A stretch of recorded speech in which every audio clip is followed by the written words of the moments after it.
સમગ્ર ગુજરાત હીટવેવની ઝપટમાં છે। ગુજરાતના અનેક શહેરોમાં છેલ્લા 4 દિવસથી લગાતાર ગરમીનો પારો 44 ડિગ્રીની આસપાસ નોંધાઈ રહ્યો છે।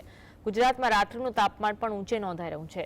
ત્યારે સમગ્ર રાજ્યમાં સૌથી ગરમ શહેર સુરેન્દ્રનગરમાં નોંધાયું। જિલ્લાનું તાપમાન 46 ડિગ્રીએ પહોંચ્યું, જેને લઈને જિલ્લાવાસીઓને સાવચેત રહેવા તંત્ર દ્વારા અપીલ કરવામાં આવી છે।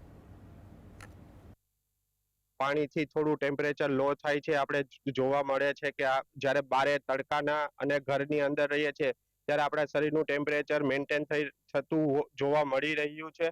ખાસ કરીને 2 થી 3 ડિગ્રી છાયણામાં તમે હો તો ટેમ્પરેચર ઓછું હોય છે। ખાસ વેકેશનનો માહોલ છે, માણસો બારે શોપિંગ કરવા માટે નીકળતા હોય છે, ત્યારે ખાસ બપોરના સમયે ટાળવું।